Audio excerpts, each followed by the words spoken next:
Excuse me. What in the world are you thinking? Mean Gene, the first thing you need to do is to tell these people to shut up if you want to hear what I gotta say. What up, y'all? It's KB, the Sexy Ninja, and the place to be for a Paper Saber universe, and this is the New World Podcast, brother. We're talking about Raw, April 22nd, 2024. Michael Cole, Pat McAfee on commentary, but they start the show, they open the show, they are in the ring, and they announce the WWE Women's World Championship Battle Royale that's going to take place, and they show why we got here, and they had a Rhea Ripley package. Rhea got hurt by Liv in quotations, and she has to be out for a few months. And injury is a bitch, man. That's what gets these guys. And I feel like WWE just has their share of injuries that happen out of nowhere. Rhea is one of them, and I would love to have seen where she was going to go with her championship run after a big victory at WrestleMania against Becky Lynch. And of course, Becky Lynch is here tonight because we're seeing all the stars roll up. And I feel bad for Becky as well because Becky was supposed to take some time off with Seth, but no vacations for her. She has to step up and step in. That's what happens in this business. But we started off with Jey Uso and Damian Priest, a good back and forth. But Jey Uso got the top dog on this one because he tells him, hey, Damian, the only reason why you are in charge of the Judgment Day is because Mommy got hurt. Why don't you tell Mommy I said, ha? And you're Dom's bitch. Oh, my goodness. I was like, damn, it was a spicy night in the WWE, especially with the mic. Everyone got on the mic tonight. But JD comes out and he tries to help. And nope, Jey Uso super kicks Damian Priest in the face. Priest is pissed, and I think he's going to go slowly mad with power being our new champion. So, yeah, I want to see how that develops. First match of the night, the WWE World Tag Team Championships are on the line. The Awesome Truth is going against DIY, or DX, if you want to call them that. Fun match. I had a feeling DIY was going to get the championships. They're going to be like, all right, we gave Truth his moment and stuff like that, blah, blah, blah. I just had that feeling. But no, the Awesome Truth retained, and I think it shows that Triple H really sees something with this tag team, which I'm happy about, man. And they're getting their second run as the Awesome Truth and as champions on Raw. So I'm really excited to see where we're going to develop and go with the Awesome Truth and what's going to happen to DIY, because I felt like Hunter was really pushing these guys and now they just keep losing. So I don't know what the big end game plan is with them, but Ciampa was not happy whatsoever. You know, Johnny Gargano, they shook hands with the Awesome Truth. Well, he shook hands with the Awesome Truth, and Ciampa's like, no, fuck that. He rolls out of the ring. He's like, I ain't going to deal with that. And I was like, man, all right, maybe we're breaking up DIY. Maybe we're going to go get singles runs out of these two. We shall see. The Judgment Day is backstage. And Santos rolls up with injured Dom. And Damian's just not happy, man. He's just like, yo, you can't wrestle. Why are you bringing this guy in here? He's like, he's going to step up and step in for us, man, because of our big tag team match tonight against Ricochet and Andrade. And JD McDonough standing there, and he's like, yeah, come on, Priest. And Priest is like, hey, you know what? Handle your business. Handle your business as I handled mine. And this is what I meant, like he's getting mad with power. He's like, oh, I had the gold, and I don't need the Judgment Day no more. So now we're seeing the cracks, and I wonder if we're going to build a really solid inside story with the Judgment Day imploding, and Finn Balor's the one to save the day. And we have Damian versus Finn Balor, a brother versus brother, in the sense of these guys have been ride or die.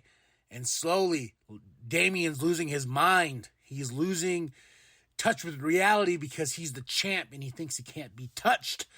So will Finn Balor be that savior for the Judgment Day? We shall see. SummerSlam's right around the corner. And next up, we have Imperium. Gunther's back. And he gives up praise and love to Sammy, and he's like, yeah, but he basically told us, I'm moving on. And he has claimed that he will be in the King of the Ring tournament May 25th, and I think he's going to win that bitch. We got to add another notch in his belt, but he says he will be in the King of the Ring tournament, and the King, Queen of the Ring show will be May 25th, so that's just down the road as well. So I am excited. Gunther is King of the Ring? Oh, that's scary. But here comes the New Day. Xavier's like, nah, I'm going to win it. I'm going to be a 2-time King of the Ring winner. And Gunther's like, you guys are clowns, man. So he goes, hey, you know what? New Day versus Imperium. New Day even said it themselves, like, oh, come on, bro. We fought these guys over and over again, you know? But fine, we'll whoop their ass. And they beat Imperium. Gunther gets pissed. The match was okay itself, but this was the storytelling in this, was Gunther was pissed. He walks out. Ludwig's like, oh, shit, you know? And as Gunther heads to the back, Ludwig picks up Vinci, and he's like, hey, man, you know, it's fine. I was like, something's going to happen. This is getting drawn out, you know what I mean? I was like, something's going to happen. Then he started hugging, and I was like, Gunther's going to attack from behind. No, Gunther. And Ludwig turned on Vinci, threw him into the ring, and I was like, oh my God, and that great spot.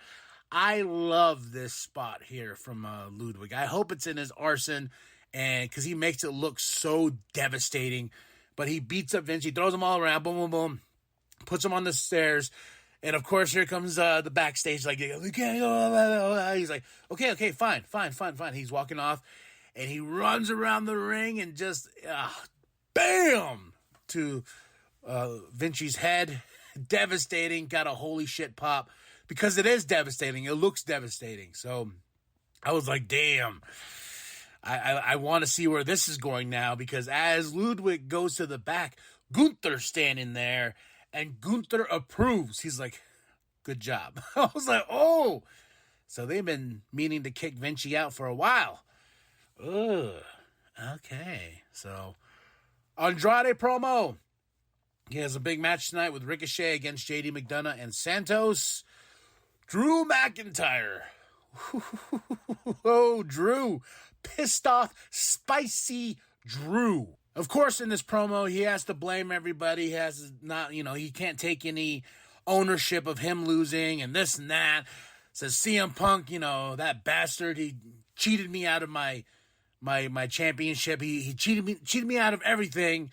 Oh, woe-wee me. But here comes his best friend, Sheamus. Sheamus comes down and is like, dude, come on. You lost. And you lost to a one-arm Punk. Man, you had it. You had your WrestleMania moment. You were, you saw your wife and your brother and you went over there and you were excited but you screwed up. You messed up and you lost your title. Stop blaming everybody else, okay?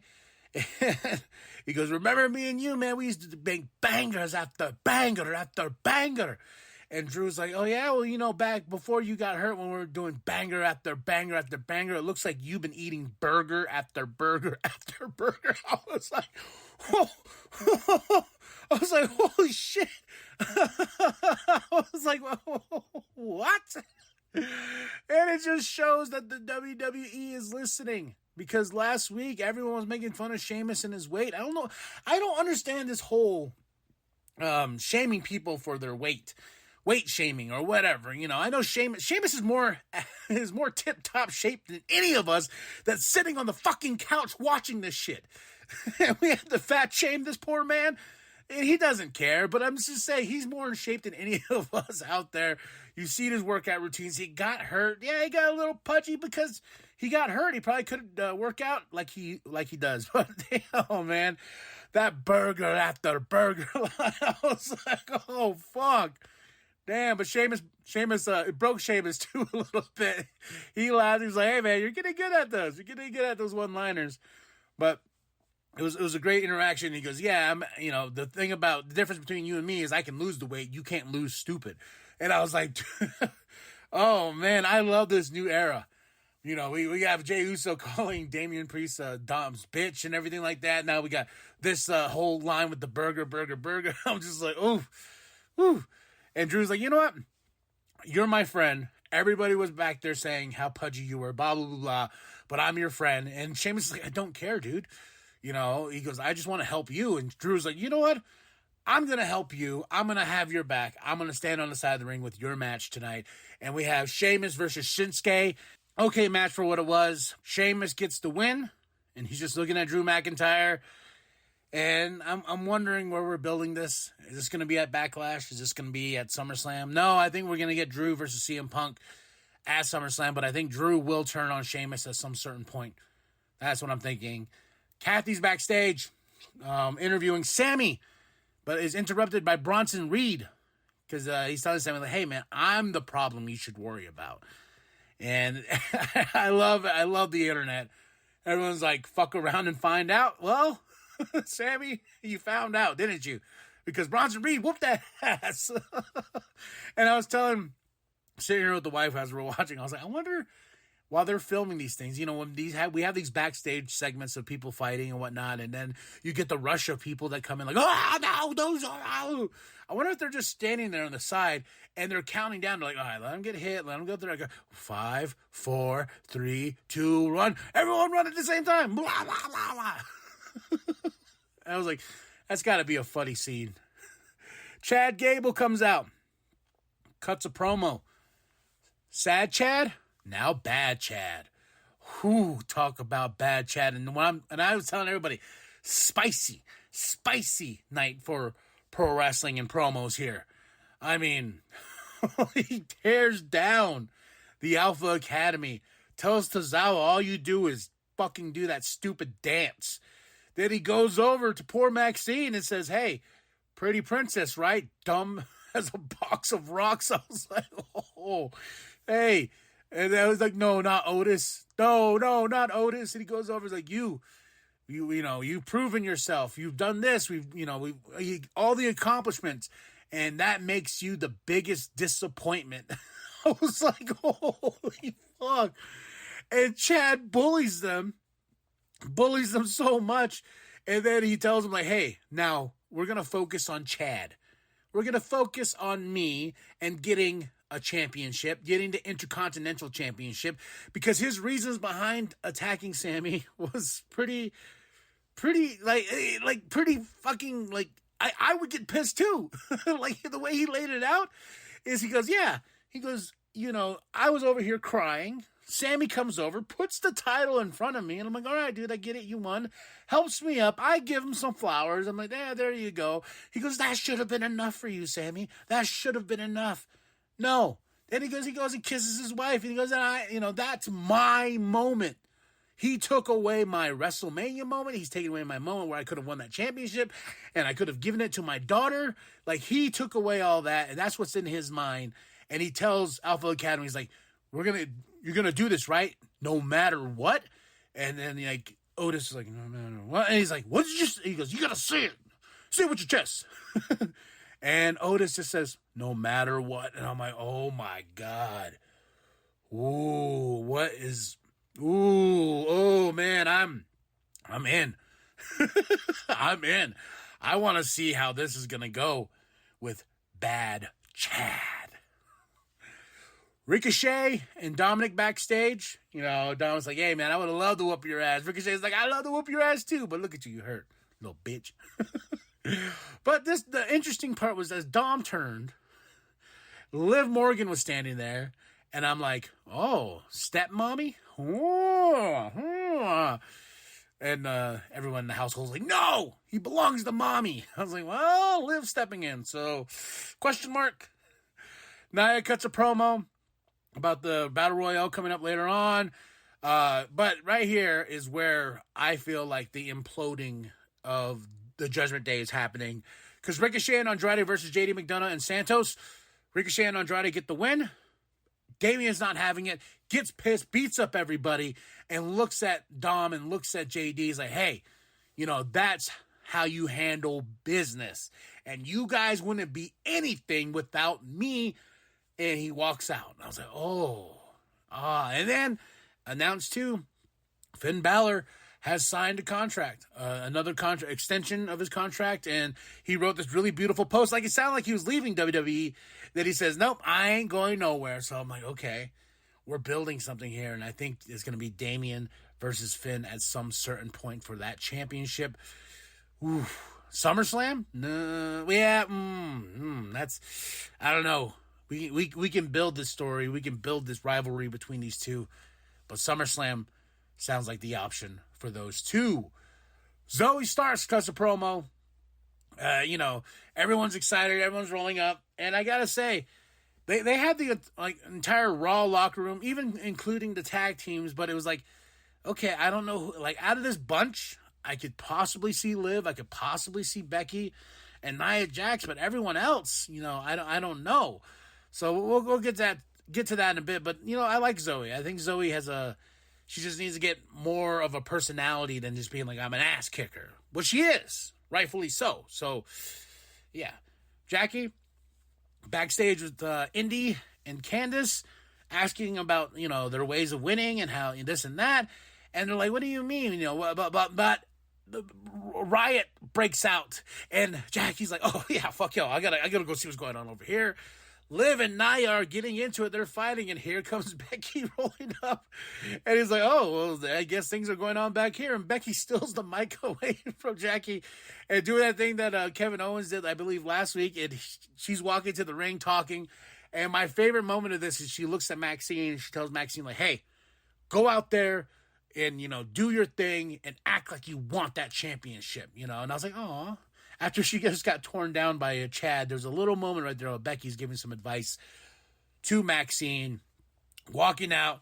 And as Becky's going through Gorilla, she tells Triple H, like, hey, we're going to have to update that picture. And walks out. And here we go. The WWE Women's World Championship Battle Royale. And, it was okay for the most part. The crazy parts were like when Piper Niven took Becky to the table, to Nia, and everything like that. So it was an okay battle royal. Battle royals can go either way, and I'm not the biggest fan of them. Especially because sometimes they're so boring. Not like the Royal Rumble where you get a countdown, you get somebody coming in and stuff like that. Battle royals sometimes they are hit and miss, and this was right in the middle. And Becky is our new champion.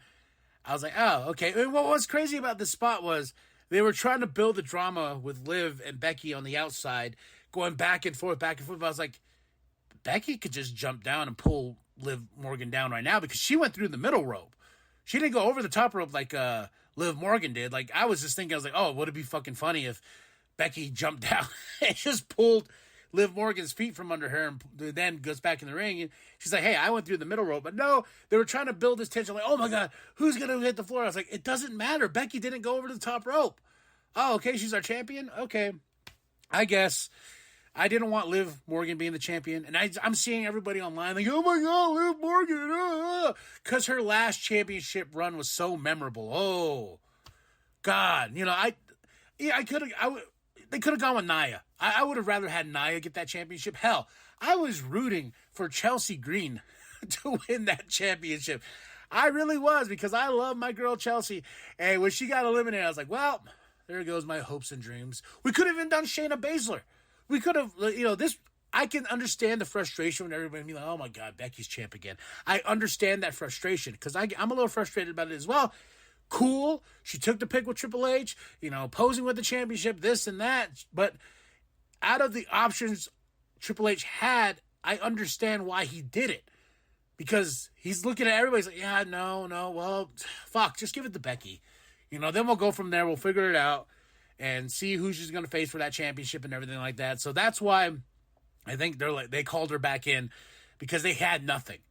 They had nothing at the moment, and they're like, okay, cool. Well, this is just a Band-Aid to fix everything, and we'll see how it goes. And hopefully it builds Becky and Liv, and we can actually build Liv to beat Becky for that championship. Make it mean something. Don't just give Liv the title. Let's have a really good back and forth between Becky and Liv and build Liv Morgan up to actually win that championship. So everyone's saying Liv got robbed. No. This is just a Band-Aid. Give Becky the belt, and let's figure out where we're going to go from here. Okay? Overall, great show, fun show. Battle Royale was okay. Match of the night, I gotta say, was DIY and Awesome Truth. Ricochet Andrade and JD McDonough and Santos was fun. A lot of spicy stuff on the mic, so I give this Raw a solid 5 out of 5 in Columbus, Ohio. NXT Battleground, June 9th, Las Vegas at the UFC Apex, whatever that is. I guess it's their arena. But they made a big deal about it. I was like, oh, ooh, Vegas? Ooh, right down the road. But then we have Clash at the Castle, June 15th. I was like, okay, all right. Let's see how this goes then. A lot of wrestling in the next couple months. Also, the King and Queen of the Ring pay-per-view, May 25th. Same weekend as Double or Nothing. All right, y'all. Drop those comments below. Hit that like, hit that subscribe. 5 out of 5 for the show. I really did enjoy it. All the spiciness made it so spicy. Whew. Tell me what you thought of the show. Drop those comments below. Hit that like, hit that subscribe. Share with your grandma, share with the bum down at Walmart. Go to ProWrestlingTees.com/New World Podcast. Get yourself that sweet nWp logo created by Penta X. And remember that the New World Podcast is for life, brother. The reason why you're the leader of the Judgment Day is because Rhea Ripley got hurt. By the way, how mommy doing? Tell her I said, ha.